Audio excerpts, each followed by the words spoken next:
Hello friends, दोस्तों आज हमारी कंजंक्शंस की क्लास है और आज हम सीखेंगे कुछ कॉमन कंजंक्शंस जो हम अपनी डेली लाइफ की इंग्लिश में इस्तेमाल करते हैं। वो कंजंक्शंस हैं दोस्तों एंड, जिसका मीनिंग है और, जैसे राम एंड श्याम। उसके बाद है बिकॉज, जिसका मीनिंग है के कारण। फिर है दोस्तों बट, जिसका मीनिंग है लेकिन। और उसके बाद है और, जिसका मीनिंग है या, जैसे बोलना हो राम या श्याम तो हम बोल सकते हैं राम और श्याम। और उसके बाद है दोस्तों सो, SO सो, जिसका मीनिंग होता है इसलिए, इस कारण से। तो ये जो कंजंक्शंस हैं इनका इस्तेमाल बहुत ज़्यादा हम लोग करते हैं। तो इनके यूजेज सीखने के पहले हम ये समझ लेते हैं कि कंजंक्शंस होता ही क्या है। तो दोस्तों कंजंक्शन एक ऐसा शब्द है जो दो शब्दों को, दो क्लॉजेस को या दो वाक्यों को जोड़ता हो। वही मैंने डेफिनेशन यहाँ पर लिखी है, कंजंक्शंस आर वर्ड्स। कंजंक्शंस ऐसे शब्द हैं यूज टू जॉइन, जिनका इस्तेमाल जोड़ने के लिए, जॉइन करने के लिए किया जाता है। किनको? टू वर्ड्स, दो शब्दों को, क्लॉजेज, दो क्लॉजेज को, और सेंटेंसेस यानी दो वाक्यों को। तो दो शब्दों को, दो वाक्यों को या दो क्लॉजेज को जो शब्द जोड़ दे, जो वर्ड जोड़ दे, वही कंजंक्शन होता है। तो दोस्तों ये जो है वर्ड्स एंड सेंटेंसेस, ये तो हम जानते ही हैं। क्लॉज क्या होता है दोस्तों? क्लॉज के बारे में आपको थोड़ा सा बता दूं कि एक क्लॉज शब्दों का समूह होता है, यानी ग्रुप ऑफ वर्ड्स है। एक सेंटेंस का हिस्सा होता है, पार्ट ऑफ अ सेंटेंस है, और उसमें एक सब्जेक्ट और एक प्रेडिकेट, यानी कि एक सब्जेक्ट और एक वर्ब होता है। तो क्लॉजेज कई बार अगर कोई इंडिपेंडेंट क्लॉज है तो वो अपने आप में सेंटेंस भी हो सकता है।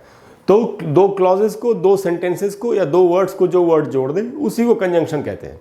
अब हम एक एक करके ये जितने भी कंजंक्शंस लिखे मैंने यहाँ पर, एंड, बिकॉज, बट और सो, इनकी क्या मीनिंग है और इनके क्या क्या यूजेज है, ये हम सीखते हैं। तो दोस्तों मैं एंड से स्टार्ट करता हूँ। एंड पहला हमारा कंजंक्शन है। तो यहाँ पर है यूजेज ऑफ एंड, कि एंड को कब कब इस्तेमाल करना चाहिए। तो एक तो दोस्तों इसका प्राइमरी जो यूज़ है, जो मुख्य यूज़ है, वो तो और बताने वाला है, जैसे राम और श्याम, इस तरीके से। तो वही लिखा है यहाँ पर कि टू मीन ऑल्सो, यानी भी, राम भी और श्याम भी, यानी राम और श्याम। टू मीन ऑल्सो और in addition to. In addition to का मीनिंग होता है के अतिरिक्त, इसके अलावा भी, यानी कि राम और श्याम, इस तरीके से। सो टू मीन ऑल्सो और इन एडिशन टू। तो जैसे दोस्तों इसका एक एग्जाम्पल लिखा, he return the money and apologized for the delay. He return the money, उसने पैसे वापस कर दिए, ये एक क्लॉज है। एंड और अपोलोजाइज्ड, यानी उसने माफ़ी मांगी। अपोलोजाइज का मीनिंग होता है माफ़ी मांगना। अपोलोजाइज एक वर्ब है, उसका नाउन है अपोलॉजी। अपोलॉजी का मीनिंग होता है क्षमा याचना।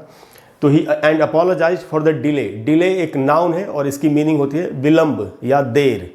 तो ही रिटर्न द मनी, उसने पैसे वापस किए। एंड, अभी एंड यहाँ पर कंजंक्शन है जो इस क्लॉज को, अपोलोजाइज फॉर द डिले वाले दूसरे क्लॉज से जोड़ रहा है। अच्छा दोस्तों, अगर हम चाहते तो इनको, ये जो क्लॉजेज हैं, इनको हम सेंटेंस भी बना सकते हैं। जैसे he return the money full stop, तो एक सेंटेंस बन गया। He apologize for the delay full stop, तो दूसरा सेंटेंस बन गया। तो ये सेंटेंसेस भी हो सकते थे क्लॉजेज। वैसे इस सेंटेंस में ये दोनों क्लॉज हैं जिनको एंड से जोड़ा गया है। तो यहाँ पर इसका मीनिंग है और। अब दोस्तों दूसरा यूज सीखते हैं जो थोड़ा सा इंपॉर्टेंट है हमारे लिए सीखना। यहाँ लिखा है दूसरा यूज एंड का, टू मीन देन। देन का मतलब होता है तब। तो एक के बाद एक जब घटना होती है, हम बोलते हैं ना, मैं वहाँ गया, उसके बाद, या तब मैंने उसे देखा, इस तरीके से तब। To mean then while describing things in a chronological order। chronological order का मतलब होता है एक के बाद एक जब घटना होती है उसको जब हम बताते हैं कि पहले ऐसा हुआ, फिर ऐसा हुआ। तो ये जो फिर है, then, तब, उसकी जगह पर आप एंड का इस्तेमाल कर सकते हैं, एक के बाद हुई दूसरी घटना को बताने के लिए। कैसे? एक एग्जाम्पल से समझते हैं। जैसे यहाँ लिखा है द डोर ओपन्ड, दरवाज़ा खुला, एंड, तो दरवाज़ा खुला, उसके बाद जो घटना हुई, इस बात को बताने के पहले एंड का इस्तेमाल किया गया। The door open and cold wind began to blow in. Cold wind का मतलब है दोस्तों ठंडी हवा। बिगैन मतलब शुरू हो गया, टू ब्लो इन अंदर आना, यानी दरवाज़ा खुला और ठंडी हवा अंदर आनी शुरू हो गई। तो दरवाज़ा खुला तब का मीनिंग तो वही है, तब, जब दरवाज़ा खुला तब ठंडी हवा आनी शुरू हो गई। तो इसी को इस तरीके से कहा गया, the door open and cold wind began to blow in. दरवाज़ा खुला और ठंडी हवा अंदर आने लगी। तो एक के बाद एक जो घटना होती है, वो अगर क्रमवार तरीके से आपको बताना है तो एक घटना के बाद दूसरी घटना को बताने के पहले एंड लगा के आप उस दूसरी घटना को बता सकते हैं। जैसे आपने एक घटना के बारे में बताया, उसके बाद एंड लगाया और फिर दूसरी घटना के बारे में बताया। तो दोस्तों ये एंड के यूजेस थे। अब हम आते हैं बिकॉज के यूज़ पर कि बिकॉज का क्या यूज़ है और क्या मीनिंग है। ये बहुत ही सिंपल है। बिकॉज का मीनिंग होता है के कारण, और वही मीनिंग लिखी भी गई है। तो यूज़ ऑफ बिकॉज है to express the reason of an action. अगर कोई भी एक्शन हुआ है, टू एक्सप्रेस का मतलब होता है व्यक्त करना, बताना। द रीज़न का मतलब है कारण, कि कारण बताना ऑफ एन एक्शन, किसी भी एक्शन का, किसी भी क्रिया का, किसी भी काम का जो कारण है ये बताना कि ऐसा इस कारण से हुआ। जैसे यहाँ पर एक एग्जाम्पल लिखा है, ही स्किप्ड हिज लंच, उसने अपना लंच नहीं किया, छोड़ दिया। स्किप करना यानी कि छोड़ देना। बिकॉज, क्यों? बिकॉज ही वॉज लेट, क्योंकि उसे देर हो गई थी। किसी को ऑफिस जाना था या किसी क्लास में पहुँचना था और उसे देर हो गई थी, घर से निकलने में ही देर हो गई थी या रास्ते में देर हो गई हो। उसने कहा कि अब अगर मैं खाना खाऊंगा तो मुझे और भी ज़्यादा देर हो जाएगी, मेरी क्लास छूट जाएगी या मेरा ऑफिस छूट जाएगा। तो उसने खाना छोड़ दिया कि कोई बात नहीं, अभी छोड़ देता हूँ, बाद में खा लूँगा। तो ही स्किप्ड हिज लंच, उसने अपना लंच छोड़ दिया। बिकॉज, क्योंकि ही वॉज लेट, उसे देर हो गई थी। तो यहाँ जो एक्शन हुआ है उसका कारण, कि जो उसने जो खाना छोड़ा उसका कारण बताया जा रहा है। क्या कारण क्या है? क्योंकि वो उसे देर हो गई थी। तो दोस्तों ये बिकॉज का मीनिंग है, के कारण। उसके बाद दोस्तों आते हैं हम अगले कंजंक्शन पे, जो कि है बट। इसको हिंदी में बोलते हैं लेकिन, ये आप जानते ही हैं। तो इसको इंग्लिश में समझते हैं कि कैसे कहा जाएगा। तो यूज ऑफ बट है टू एक्सप्रेस कंट्रास्ट। कंट्रास्ट का मतलब होता है दोस्तों उल्टा। तो to express contrast with what was said before, पहले जो बात कही गई थी उसके उलट जो बात कही है, उल्टी उसकी बात कही गई।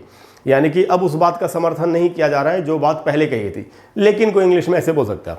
कैसे? जैसे कि एग्जाम्पल है, दिस एप्पल लुक्स गुड। कोई बता रहा है ये एप्पल देखने में तो सुंदर है, अच्छा है, बट लेकिन इट इज़ नॉट टेस्टी, लेकिन इसमें कोई स्वाद नहीं है। यानी पहले जो बात कही गई कि सेब तो अच्छा है, जब खाने के बाद अपनी बात से किसी को बदलना पड़ा, अपनी बात को बदलना पड़ा, उसके बिल्कुल उलट बोलना पड़ा कि यार अच्छा तो है देखने में लेकिन इसमें स्वाद नहीं है। तो लेकिन का इस्तेमाल हो गया, this Apple looks good but it is not tasty. तो सेब अच्छा दिखता तो है लेकिन इसमें स्वाद नहीं, ये स्वादहीन है। तो बट का मीनिंग है लेकिन, और आप इसको इस तरीके से इस्तेमाल कर सकते हैं।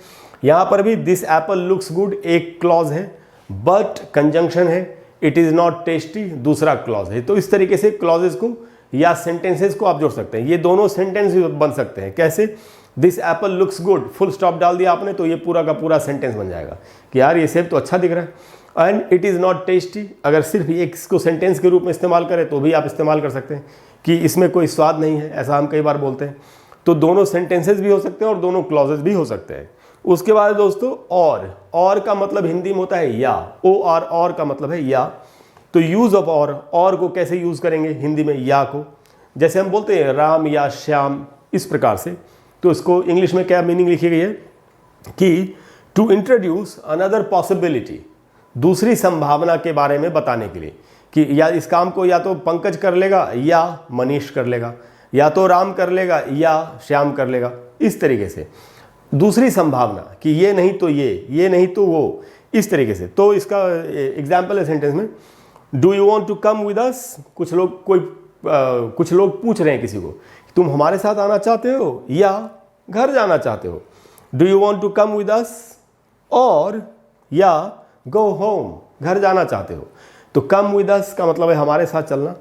तो उससे पूछा जा रहा है क्या तुम हमारे साथ चलना चाहते हो या घर जाना चाहते हो? तो यहाँ भी दो क्लॉजेस हैं जिनको जोड़ा गया आपस में, और या तो हम इनको दो सेंटेंस भी बना सकते हैं जैसे मैंने आपको पहले बताया। तो यहाँ पर भी और जो है कंजंक्शन वो दो क्लॉजेस को या दो सेंटेंसेस को जोड़ रहा है, और की मीनिंग है या। उसके बाद दोस्तों लास्ट कंजंक्शन हमारा सो, जिसका मतलब है इसलिए।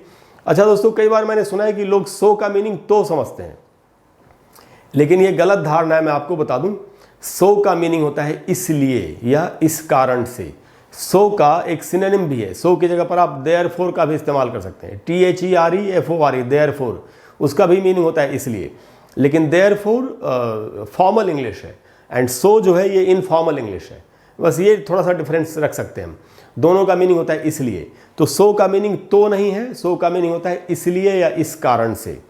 तो यहाँ मीनिंग है इसलिए। वही यहाँ कहा जा रहा है कि to show the reason of something, किसी चीज का कारण बताना कि ऐसा किस लिए हुआ, यही मीनिंग है। तो सो का मीनिंग इसलिए, तो यहाँ एक एग्जाम्पल है कि वी फेल्ट बोर्ड, हम लोग बोर हो गए थे, कुछ लोग बता रहे हैं कि हम बोर हो गए थे, सो इसीलिए वी लेफ्ट, हम चले गए वहां से। हम बोर हो गए थे इसलिए हम वहां रुके नहीं, वहां से चले गए। वी लेफ्ट, लीव का पास्ट टेंस है लेफ्ट, जिसका मतलब है चले जाना। तो we felt bored so we left, हम बोर हो गए थे इसीलिए हम वहां से चले गए। तो यहाँ सो एक कंजंक्शन है, जो वी फेल्ट बोर्ड एक क्लॉज है, वी लेफ्ट दूसरा क्लॉज है, या इन दोनों को सेंटेंसेस भी बना सकते हैं। We felt bored full stop लिख देंगे तो सेंटेंस बन जाएगा, we left full stop sentence बन जाएगा। तो दो सेंटेंसेस को या दो क्लॉजेस को यहाँ पर फिर सो जोड़ रहा है, तो इसका मीनिंग इसलिए। अब दोस्तों इसी प्रकार से जब आपने इन कंजंक्शंस का यूज सीख ही लिया है तो इनको आप अपनी बातचीत में इस्तेमाल कर सकते हैं, या अगर आप चैटिंग कर रहे हैं फेसबुक पर या व्हाट्सएप पर या कहीं पर भी, तो आप इन कंजंक्शंस का इसी प्रकार से सफलतापूर्वक आपको यूज़ करना चाहिए। अगर आपको आज की क्लास अच्छी लगी हो तो प्लीज़ वीडियो को लाइक और शेयर करें और चैनल को सब्सक्राइब करें। और अगले वीडियो में हम फिर एक नई बात सीखेंगे, एक अच्छी जिसमें हमको अच्छी जानकारी मिलेगी। अगर आप किसी दूसरे टॉपिक पर चाहते हैं कि मैं आपको एक वीडियो बना के दे दूं, तो आप नीचे कमेंट बॉक्स में लिख देंगे, तो मैं एक वीडियो आपको उस पर बना करके दे दूंगा।